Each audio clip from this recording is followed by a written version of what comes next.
முதல்ல ஒரு பெரிய தேங்க்ஸ் சொல்லணும் லெனின் சாருக்கு. இப்படிப்பட்ட ஒரு வாய்ப்பை இங்கே வந்து எவ்வளவோ சீனியர்ஸ் இருக்காங்க, நிறைய இவங்கெல்லாம் வந்து தொடர்ந்து வருஷக்கணக்காக வந்து திராவிட கருத்தியெல்லாம் வந்து நிறைய பேசியிருக்கிறாங்க. நான்லாம் ரிலேட்டிவாக நியூ கம்மர் தான். என்னுடைய கல்லூரி நாட்களில் தான் வந்து இந்த கருத்துக்களை எல்லாம் மெதுவாக உள்வாங்க. அது வரைக்கும் வந்து வேற ஒரு டோட்டல் ஒரு சனாதன என்வாயர்மெண்ட்டில் வளர்ந்த ஒரு பெண்ணா, அதுலேருந்து வெளியில் வந்து பல விஷயங்களை படித்து அதை உள்வாங்கி இன்றைக்கி வந்து இந்த அளவுக்கு வந்து ஒரு பேசுகிறதுக்கான ஒரு வாய்ப்பு கிடைக்கிற அளவுக்கு என்னை வந்து நான் தகுதிப்படுத்தியிருக்கேன் அப்படின்னு நினைக்கும் பொழுது அதுக்கே நான் வந்து திராவிட கழகத்துக்கும் பெரும் தலைவர்கள் எல்லாருக்குமே வந்து ஒரு பெரிய நன்றி சொல்லணும். ஸோ அந்த விதத்தில் மன்றம் ஃபவுண்டேஷனுடைய முதல் விழாவில் இனாக்ரேஷனில் வந்து எனக்கு பேச ஒரு வாய்ப்பு கொடுத்த லெனின் சார் அவர்களுக்கும் மன்றம் ஃபவுண்டேஷனை சார்ந்த அனைவருக்கும் ஒரு மனமார்ந்த நன்றியை நான் தெரிவிச்சுக்கிறேன். என்னுடைய புரிதல்லேருந்து நான் எப்படி பார்க்குறேன் இந்த திராவிட அரசியலுடைய இந்த முயற்சி, இந்த முன்னேற்றத்தை என்னுடைய ஒரு நெக்ஸ்ட் ஜென் பார்வையிலேருந்து எப்படி பார்க்குறேன் அப்படிங்கிறத இங்கே நான் பதிவிட விரும்புகிறேன். எத்தனையோ தலைவர்களை வந்து நாம் பார்த்துருக்கோம். என்னுடைய மண், என் மக்கள், என் இனம், என் குடும்பம், என் வாரிசுகள், இப்படி பேசக்கூடிய எத்தனையோ தலைவர்களை வந்து நம்ம வந்து அரசியலில் தினம் தினம் நம்ம பார்த்துக்கிட்டு இருக்கோம். ஆனால் இதெல்லாம் கடந்து ஒட்டுமொத்த ஒரு மனிதகுல மீட்சிக்காக பேசிய தலைவர்கள் அப்படின்னு பார்த்தீங்கன்னா வெகு சிலரை நம்ம வந்து விரலை விட்டு எண்ணிடலாம். அதில் முக்கியமான 2 தலைவர்களாக நான் பார்க்குறது, ஒன்று தந்தை பெரியார், இன்னொன்று புரட்சியாளர் அம்பேத்கர். புரட்சியாளர் அம்பேத்கர் வந்து ஒரு ரேடிக்கல் டெமோக்ரஸி அப்படிங்கிற ஒரு விஷயத்தை பேசினார். அதையே தான் வேறு வடிவத்தில் இங்கே வந்து தந்தை பெரியார் பேசியிருக்கிறார். புரட்சியாளர் அம்பேத்கர் சொல்லும் பொழுது இந்த ரேடிக்கல் டெமோக்ரஸி, இந்த தீவிர ஒரு சனநாயகம், ஒரு ஒட்டுமொத்த சனநாயகத்தையுமே வந்து நம்ம ஒரு புரட்டி போடணும் அப்படிங்கிற ஒரு கருத்தியல் பேசும்பொழுது ஒரு விஷயத்தை ரொம்ப சிம்பிளாக சொன்னார். ஒரு சனநாயகம் அப்படின்னா அதுக்கு ஒரு பொலிட்டிக்கல் டெமோக்ரஸி, ஒரு சோஷியல் டெமோக்ரஸி அப்படின்னு 2ஆக பிரிச்சுடலாம். ஒரு பொலிட்டிக்கல் டெமோக்ரஸி அப்படிங்கிறது ஒரு அரசியலமைப்பு சட்டத்துக்கு உட்பட்டது. அரசியலமைப்பு சட்டத்தில் அதில் சில சட்டங்கள், திட்டங்கள் இதெல்லாம் வகுத்து வச்சுருக்காங்க. அதற்கு உட்பட்டு within the framework of the constitution எப்படி வந்து நம்மளோட மக்களை வழி நடத்துகிறோம் அப்படிங்கிறது பொலிட்டிக்கல் டெமோக்ரஸி. ஆனால் இந்த பொலிட்டிக்கல் டெமோக்ரஸிக்கான அடிப்படை ஃபவுண்டேஷன் அப்படிங்கிறது சோஷியல் டெமோக்ரஸி. சமூக சனநாயகம் வந்து ஆரோக்கியமாக இருந்தால் தான், அந்த சொல்கிறாங்கல்ல பில்டிங் ஸ்ட்ராங்காக இருக்குது ஆனால் பேஸ்மெண்ட் வீக்காக இருக்குது அப்படின்னு. இப்போ வட மாநிலங்கள்லாம் நம்ம பார்த்தோம்னா கிட்டத்தட்ட அந்த மாதிரி தான். பில்டிங் ரொம்ப ஸ்ட்ராங்காக இருக்கும் ஆனால் பேஸ்மெண்ட் வந்து ரொம்ப வீக்காக இருக்கும். அப்போ பில்டிங் ரொம்ப ஸ்ட்ராங்காக இருக்கிற மாதிரி தெரியும். ஆனால் இங்கே அப்படியே அது டோட்டலாக மாறி இருக்கு. இங்கே வந்து அந்த சமூக சனநாயகத்தை, அந்த சோஷியல் டெமோக்ரஸியை வந்து காலங்காலமாக கிட்டத்தட்ட ஒரு அரை நூற்றாண்டுக்கு மேலே இங்கே நம்ம ஸ்ட்ரெங்தன் பண்ணதால் தான் இன்றைக்கி நம்மளுடைய பொலிட்டிக்கல் டெமோக்ரஸி வந்து இவ்வளவு ஸ்ட்ராங்காக இருக்குது. மற்ற மாநிலங்களெல்லாம் வந்து இவங்களால வந்து உடைக்க முடியுது, ஆட்சியை கவுக்க முடியுது, கட்சிகளை நீர்த்து போக செய்ய முடியுது, ஆட்சியை பிடிக்க முடியுது. ஆனால் இங்கே என்னதான் தலைகீழாக விழுந்து புரண்டு படுத்தாலும் இவங்களால முடியல அப்படிங்கிறதுக்கு காரணம் அந்த சோஷியல் டெமோக்ரஸி தான். இது ரொம்ப சிம்பிளாக நம்ம புரிஞ்சுக்கலாம். இப்போ அரசியல் political டெமோக்ரஸியில் 1 man equal to 1 vote, 1 vote equal to 1 value அப்படின்னு நம்ம சொல்கிறோம். சோஷியல் டெமோக்ரஸியில் 1 man equal to 1 value அப்படின்னு சொல்கிறோம். அப்போது எல்லாருக்குமே அந்த ஒரு இன்க்ளூசிவ்னஸ் இருக்கணும், எல்லாருக்குமே சம வாய்ப்புகள் கிடைக்கணும், எல்லாருக்குமே அந்த சம உரிமை கிடைக்கணும் அப்படிங்கிற அந்த அடிப்படை கருத்தியலை வந்து ஒரு சமூக நீதி, ஒரு சோஷியல் ஜஸ்டிஸ் அப்படிங்கிற கருத்தியலை முன்னெடுத்து சென்ற ஒரு இயக்கம் திராவிட இயக்கம். இது வந்து ஓவர் நைட்டில் இதை அவங்க அச்சீவ் பண்ணதான் நான் நினைக்கல. ஓவர் பீரியட் ஆஃப் டைம் கிட்டத்தட்ட ஒரு 100 ஆண்டு கால லெகசி இதுக்கு இருக்குது. 1916 ஜஸ்டிஸ் பார்ட்டி வந்ததுக்கப்புறம், 1920 அவங்க ஆட்சிக்கு வந்ததுக்கப்புறம் தேவதாசி முறையில் வந்து ஒழிச்சு கட்டினாங்க. இன்ஃபேக்ட் பெண்களுக்கு வாக்குரிமை கொடுத்த, உலகத்திலேயே பெண்களுக்கு வாக்குரிமை கொடுத்த முதல் கட்சி வந்து ஜஸ்டிஸ் பார்ட்டி. அப்போ யோசிச்சு பாருங்க, 100 ஆண்டுகளுக்கு முன்னால எவ்வளோ ப்ரோக்ரெசிவாக அங்கே வந்து யோசிச்சிருக்கிறாங்க. அதுக்கப்புறம் பெரியாரோடைய இணைந்து அதுக்கப்புறம் திராவிட இயக்கம் உருவாகி அதுக்கப்புறம் அங்கேருந்து திமுக வந்து திமுகவில் கலைஞர் அவர்கள் முதல் ஒரு 2 ஆண்டுகள்லேயே எவ்வளவு திட்டங்கள் நம்ம வந்து படிக்கும் பொழுது வியப்பா இருக்கு. ஒரு 2 ஆண்டுகள்ல ஒரு மனுஷன் வந்து இவ்வளோ விஷயம் பண்ண முடியுமா? நம்ம இன்னைக்கு ஆர்கிடெக்ட் ஆஃப் மாடர்ன் தமிழ்நாடு அப்படின்னு சொல்றோம்ல, அதற்கான அந்த விதையை வந்து பெரியார் போட்டாலும் அந்த விதை வந்து இன்னைக்கு பெருசா வளர்ந்து ஒரு விருட்சமா இருக்குன்னா அதற்கு நீர் ஊற்றி அதற்கு உரம் போட்டு அதை இந்த அளவுக்கு ஒரு பெரிய ஒரு ஆலமரமா இன்னைக்கு வந்து வளர்த்து வச்சிருக்கிறாங்கன்னா அதுக்கு முழு முக்கிய காரணம் வந்து முத்தமிழறிஞர் டாக்டர் கலைஞர். ஆட்சிக்கு வந்த முதல் 2 வருடங்கள்ல நீங்க பாருங்க, மோடி வந்து பெருமையா பேசினாரு. 2022 சொன்னாரு, இந்தியாவில் இருக்கிற ஒவ்வொரு கிராமத்துக்கும் நாங்க வந்து மின்சாரத்தை கொண்டு போய் சேர்த்துட்டோம் அப்படின்னு சொன்னாரு. எனக்கு அதுதான் தோணுச்சு, இதை 50 வருஷம் முன்னாலே கலைஞர் பண்ணிட்டாரியா தமிழ்நாட்டில். 1970 ஒவ்வொரு கிராமத்துக்கும் மின்சாரத்தை கொண்டு போய் சேர்த்திருக்கிறாரு. 1500 பேருக்கு மேல இருக்கக்கூடிய ஒவ்வொரு கிராமத்துக்கும் சாலைகள் அமைச்சிருக்கிறாரு. எத்தனையோ போக்குவரத்து கழகம், குடிநீர் மற்றும் வடிகால் வாரியம், குடிசை மாற்று வாரியம், சமத்துவபுரம், கைரிக்ஷா ஒழிப்பு, அவர் சார் சொன்ன மாதிரி கைரிக்ஷா ஒழிப்பு, இலவச பள்ளி கல்வி, அதுக்கப்புறம் அரிசி. ஒன்றிய அரசு ஒரு காலத்துல நமக்கு அரிசியை மறுத்த அந்த வரலாறெல்லாம் இருக்கு. பப்ளிக் டிஸ்ட்ரிபியூஷன் சிஸ்டம், ஒரு ரேஷன் கடைகள் ஆரம்பிக்கிறதுக்கு அடிப்படை காரணமாக அது இருந்தது. இன்னைக்கு ஒவ்வொரு வீட்லயும், ஒரு கிராமப்புறத்தில் இருக்கக்கூடிய வீட்டுக்கு கூட அவங்க அடுப்பாங்கரைக்கு அரிசியை கொண்டு போய் சேர்க்கணும் அப்படிங்கிற ஒரு முயற்சி அவர் எடுத்தார்ல. இதெல்லாம் எவ்வளோ ரெவல்யூஷனரியான ஒரு ஸ்கீம்ஸ். இதுல இருக்கக்கூடிய இந்த எல்லா ஸ்கீம்ஸ்லயும் நீங்க பாத்தீங்கன்னா பெண்களுக்கான கல்வி, சொத்துரிமை. இன்னைக்கு வந்து பெண்கள் நம்ம இவ்வளவு தூரம் வளர்ந்து, நான் வந்து பல மேடைகள்ல நான் வந்து சொல்லியிருக்கேன். எல்லாரும் நினைப்பாங்க நான் என்னமோ ஒரு உங்களுடைய ஆதரவோ இல்லை உங்களுடைய கைத்தட்டல் பெறுறதுக்கோ நான் சொல்றேன்னு நினைச்சிருப்பேன், நினைப்பாங்க நிறைய பேர். ஆனா பெரியார் மட்டும் இல்லை, நான் என்ன போன்ற பெண்கள் ஏதாவது ஒரு அக்ரஹாரத்துல இருப்புல ஒண்ணு வயிற்றுல ஒண்ணுன்னு கரண்டியை வச்சு கிளறிட்டு இருந்திருப்போம். இன்னைக்கு இவ்வளோ தூரம் தைரியமா வந்து மேடையில் நின்று பல விஷயங்களை பேச முடியுதுன்னா இதற்கான உரிமையை பெற்று தந்தவர் தந்தை பெரியார் அவர்கள், முத்தமிழறிஞர் டாக்டர் கலைஞர் அவர்கள். இல்லைன்னா யோசிச்சு பாருங்களேன், இதெல்லாம் நம்ம இவ்வளோ தைரியமா வந்து நம்ம நின்று பேசியிருக்க முடியுமா ஒரு 100 வருஷத்துக்கு முன்னால? அப்படிப்பட்ட ரெவல்யூஷனரி ஸ்கீம்ஸ். பட் ஆனால் இதில் நான் என்ன பார்க்குறேன், ஒரு மாற்றம், ஒரு முன்னேற்றம். தமிழ்நாடு ஏன் டிஃப்ரெண்ட்டாக இருக்குது? திராவிட மாடல் அப்படிங்கிற லெகசி ஏன் மற்ற மாநிலங்கள், ஒரு குஜராத் மாடலாக இருக்கட்டும், இல்லை ஒரு கேரளா மாடலாக இருக்கட்டும், அதுலேருந்து ஏன் டிஃப்ரெண்ட்டாக இருக்குது அப்படின்னு பார்த்தீங்கன்னா, இங்கே இது ஒரு திராவிட மாடல் அப்படிங்கிறது ஒரு சோஷியல் பிளாட்ஃபார்மில் மட்டும் இல்லாமல், ஒரு பொலிட்டிக்கல் பிளாட்ஃபார்மில் மட்டும் இல்லாமல், ஒரு ஒரு எக்கனாமிக் பிளாட்ஃபார்மில் மட்டும் இல்லாமல், இது எல்லாத்தையும் ஒருங்கிணைத்த ஒரு மாடலாக இருக்குது. இங்கே வந்து ஒரு சோஷியல் ரிஃபார்ம் மூலமாக சமூகத்தில் ஒரு மாற்றத்தை, ஒரு முன்னேற்றத்தை கொண்டு வர மூலமாக ஒரு முற்போக்கான கருத்துக்களை வந்து புரட்சியாளர் அம்பேத்கர் அரசியலமைப்பு சட்டத்தோடைய அவர் வடிவமைக்கும் போது அதனுடைய வார்த்தைகளை விட அதில் இருக்கக்கூடிய அந்த பண்புகள் இல்லையா, அதுக்கு தான் அதிக முக்கியத்துவம் கொடுத்தார்.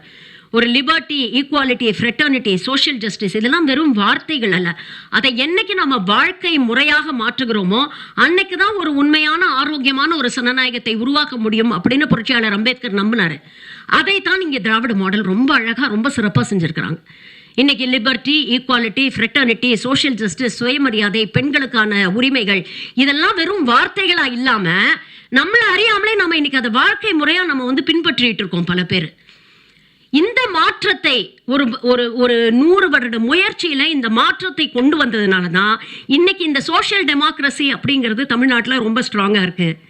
அந்த ஃபவுண்டேஷனுக்கு மேல நீங்க என்னதான் நீங்க வந்து பில்டிங் வந்து நீங்க கட்டினாலும் நீங்க அது வந்து என்னைக்குமே வந்து யாராலையுமே தகர்த்தெறிய முடியாத அளவுக்கு அவ்வளோ ஒரு ஸ்ட்ராங் ஒரு ஃபவுண்டேஷனை வந்து போட்டு கொடுத்துட்டு போயிருக்கிறாங்க நம்மளுடைய தலைவர்கள்.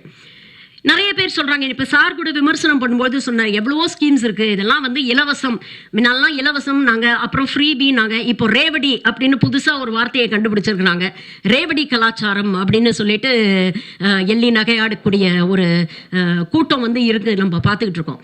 ஆனா எவ்வளோ அழகா ஒரு பாப்புலிஸ்டிக் ஸ்கீம்ஸ் மூலமா ப்ரோக்ரஸிவ் தாட்ஸை ஒரு சமூகத்துக்கு முன்னேற்றத்துக்கான வழிகளை வந்து எவ்வளவு அழகா பிளெண்ட் பண்ணி தலைவர் கலைஞர் கொடுத்திருக்கிறார் பாருங்க. உதாரணத்துக்கு ஒரே ஒரு திட்டம், தாலிக்கு தங்கம் அப்படிங்கிற ஒரு திட்டம்.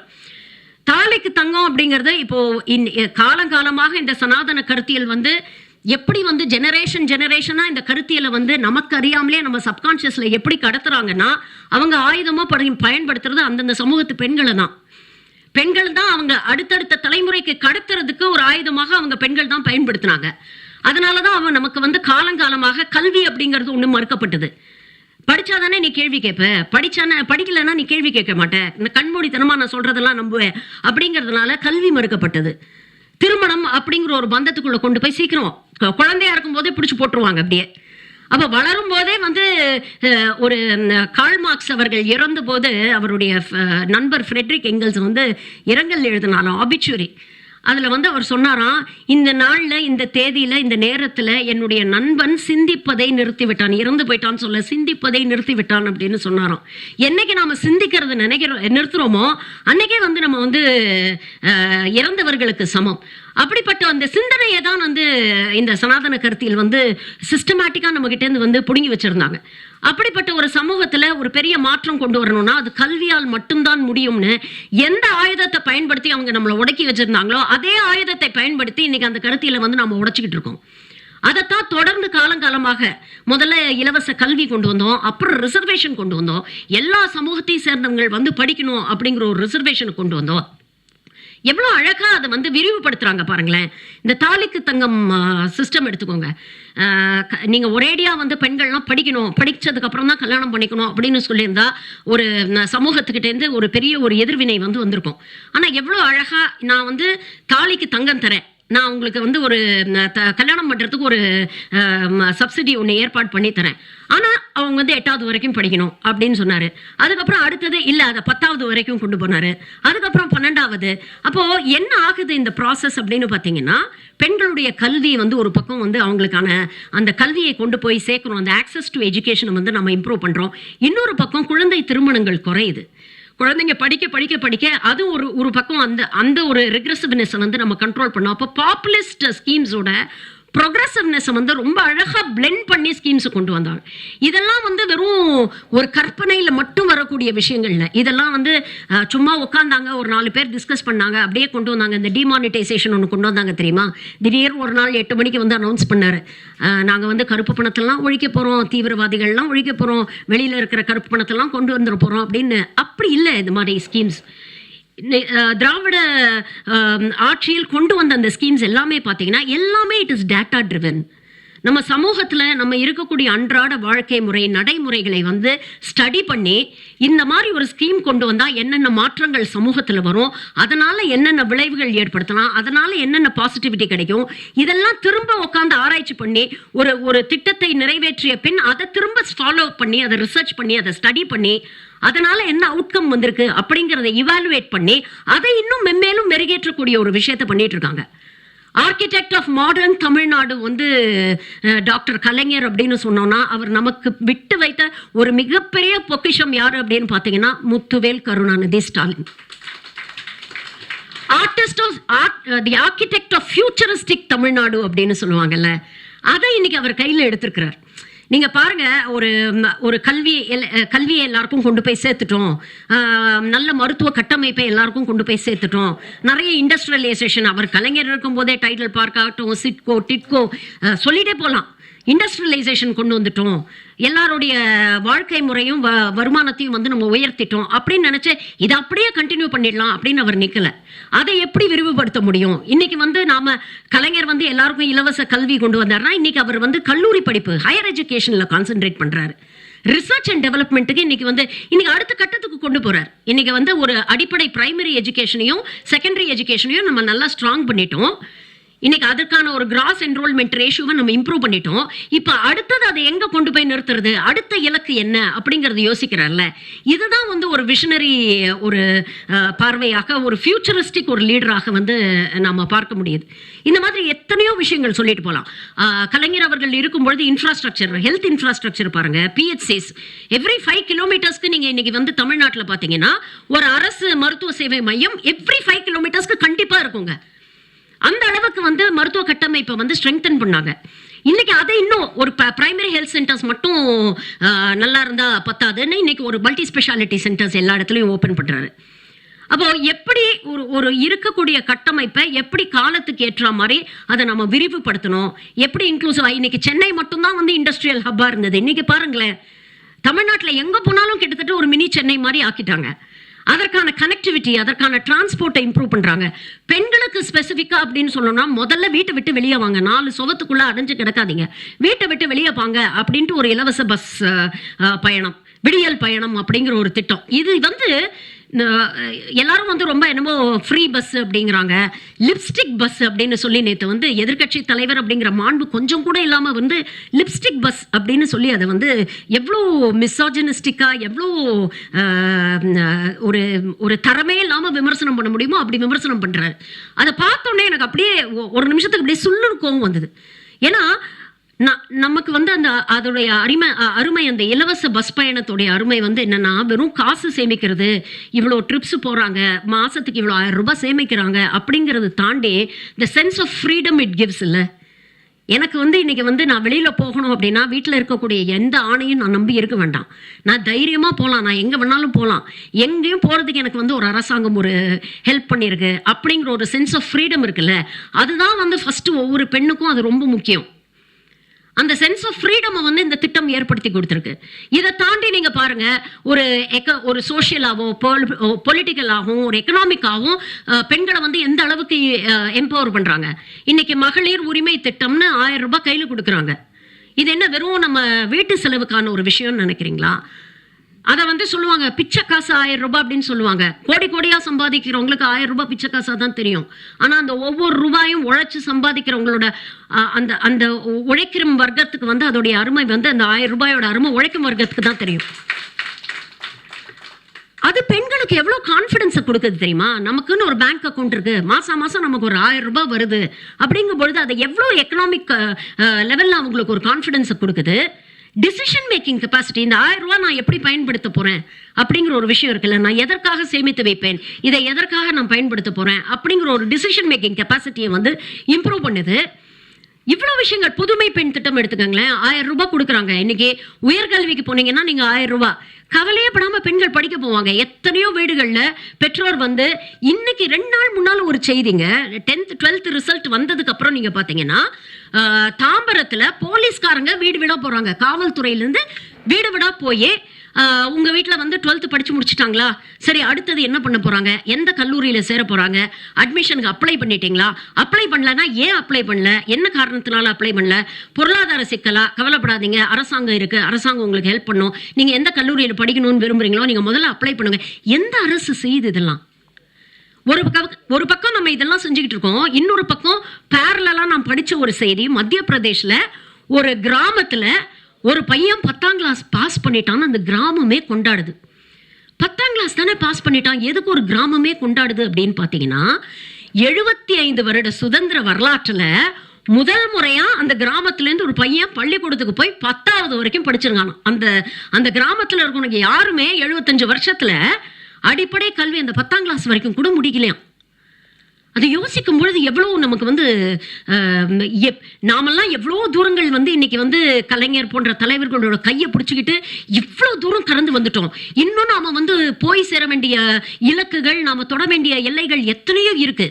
ஆனா நம்ம சாதிச்சத்துல ஒரு கால்வாசி கூட இந்த வட மாநிலங்கள் வந்து சாதிக்கல. நம்மளை விட ஒரு 50 வருஷம் பின்னோக்கி இருக்கிறாங்க. ஆனா அவங்க தான் இன்னைக்கு நமக்கு வந்து மொழி பற்றிய பாடம் எடுக்கிறாங்க, கிளாஸ் எடுக்கிறாங்க, கல்வியை பற்றிய கிளாஸ் எடுக்கிறாங்க. நாம எதெல்லாம் வந்து இங்கே ஆதாரபூர்வமாக செயல்படுத்தி அதுக்கு ரிசல்ட் சக்சஸ் காமிச்சிருக்கோமோ அதையெல்லாம் இன்னைக்கு வந்து டோட்டலா வந்து உடைக்கணும் அப்படின்னு முயற்சி பண்றாங்க. ஏன்னா நம்மளுடைய ப்ரோக்ரஸ் அவங்களால எட்ட முடியாது. அப்போ நம்மளை எப்படி பின்னால இழுத்து போடலாம்? என்னால முன்னோக்கி நடந்து 50 வருஷம் I can't catch up with your progress. அப்போ சரி உன்னை பிடிச்சி நிறுத்துறேன், நான் வந்து அந்த லெவலுக்கு வர வரைக்கும் நான் உன்னை பிடிச்சி எப்படியாவது இழுத்து பிடிச்சி நிறுத்துறேன் அப்படின்னு தான் இன்னைக்கு பாருங்க கல்வியில தான் கையை வைக்கிறான்.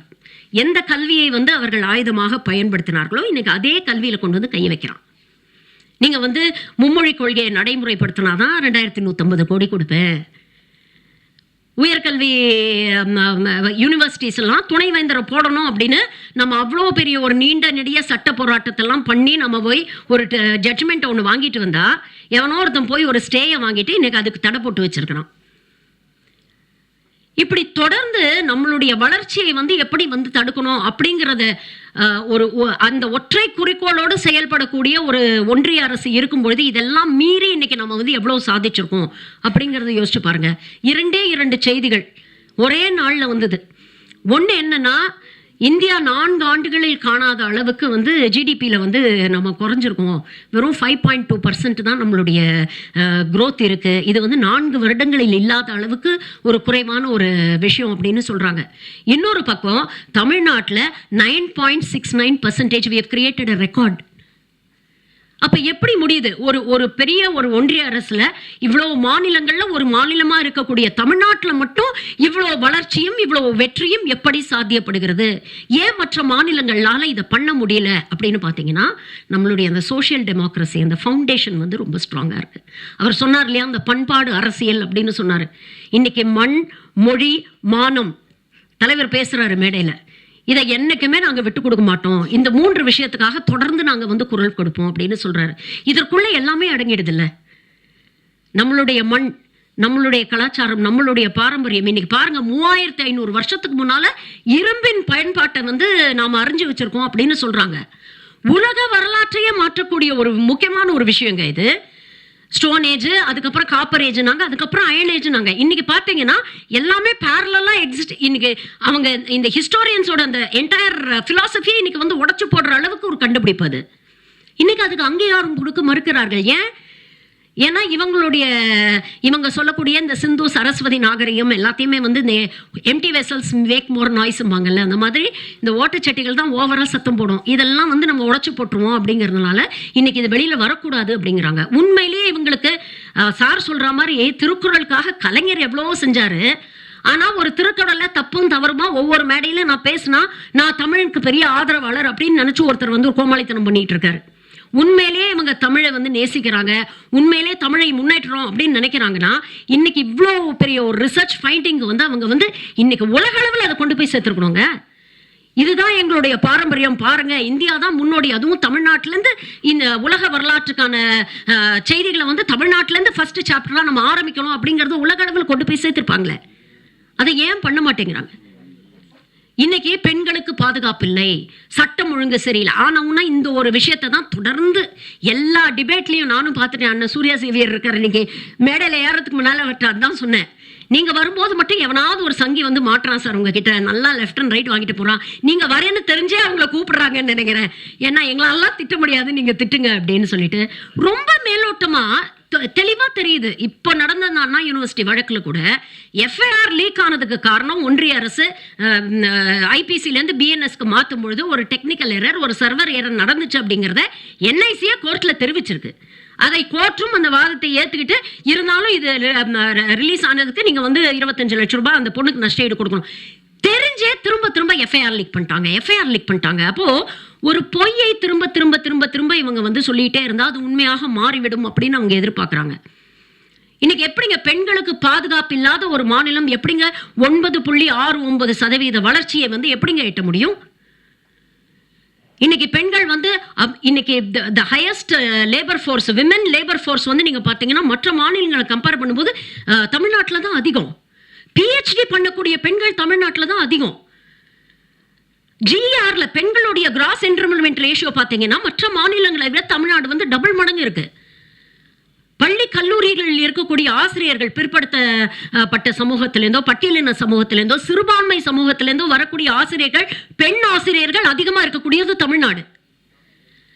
இப்படி வெளியில வந்து தைரியமா அவங்களால வந்து படிக்க முடியுது, அவங்களால வேலை செய்ய முடியுது, அவங்களால வருமானம் ஈட்ட முடியுது, தொழில் முனைவோரா மாற முடியுது. இவ்வளோ வாய்ப்பும் ஒரு மாநிலம் ஏற்படுத்தி கொடுக்குது. ஃபாரின் இன்வெஸ்ட்மெண்ட்ஸ் வந்து அவ்வளோ வந்து குவியுது ஒரு மாநிலத்தில். எப்படி வருவான் ஒரு வெளிநாட்டிலேருந்து? சிம்பிள், இதெல்லாம் சிம்பிள் லாஜிக்னும். ஒரு வெளிநாட்டில் இருக்கிறவன் வந்து நம்ம நாட்டுக்கு எப்படி வருவான்? இங்கே வந்து ஒரு அமைதியான ஒரு சூழல் இருக்குது. நாம் இங்கே வந்து தொழில் செஞ்சோன்னா நமக்கு வந்து பெரிய பாதிப்புகள் இருக்காது. இங்கே ஒரு ஸ்கில்டு ஒர்க் ஃபோர்ஸ் இருக்குது, ஒரு ஸ்கில்டு லேபர் நமக்கு கிடைக்கும். அதே நேரத்தில் ரொம்ப ஆர்கனைஸ்டான ஒரு செட்டப், ஒரு இன்ஃப்ராஸ்ட்ரக்சர், அதுக்கான விஷயங்கள், வசதிகளை வந்து ஒரு அரசாங்கம் செஞ்சு கொடுக்குது அப்படின்னு தெரியும் பொழுது இது எல்லாத்தையும் தாண்டி இங்கே எந்த பிரச்சனைகளும் வராது. இந்த சமூகத்தில் வந்து இந்த மாதிரி சண்டை சச்சரவு பிக்கல் பிடுங்கெல்லாம் கிடையாது. இவங்க நிம்மதியாக அவங்க வந்து ஒரு க்ரோத் ஓரியன்ட், ஒரு டெவலப்மெண்ட் ஓரியன்டாக வந்து அவங்க ஒர்க் பண்ணுறாங்க அப்படின்னு நினச்சா தானே ஃபாரின் டெவலப்மெண்ட் இன்வெஸ்ட்மெண்ட்ஸ் எல்லாம் வந்து நமக்கு வரும். அப்போ பெண்களுக்கு பாதுகாப்பு இல்லை, சட்டம் ஒழுங்கு சரியில்லைன்னா இவ்வளோ சாதிக்க முடியுமா தமிழ்நாட்டினால? அப்போ தொடர்ந்து இது போன்ற ஒரு மேலோட்ட அரசியலை தான் அவங்க வந்து கையில் எடுக்கிறாங்க. அது ஏன் இங்கே செல்லுபடி ஆக மாட்டேங்குதுன்னா, இங்கே மக்களுடைய வாழ்க்கை முறையை நம்மளுடைய தலைவர்கள் மாற்றிட்டாங்க. இன்னைக்கு வெறும் சமூக நீதி அப்படிங்கிறத வெறும் பேச்சளவில் வந்து நிறைய பேர் வந்து பேசுகிறாங்க. ஆனால் பெரும்பாலானோர் இங்கே இருக்கக்கூடியவர்கள் அந்த சமூக நீதி அப்படிங்கிற கான்செப்டை உள்வாக்கியிருக்காங்க. சப்கான்ஷியஸாக அவங்க மைண்ட்ஸில் அது போய் சேர்ந்துருக்கு. இன்னைக்கு வெளியில் போகும்போது நீங்கள் வடநாட்டிலலாம் போனீங்கன்னா சாதி பெயரோடு சேர்த்து சொல்வது வந்து அவங்களுக்கு ஒரு கலாச்சாரமாக இருக்குது.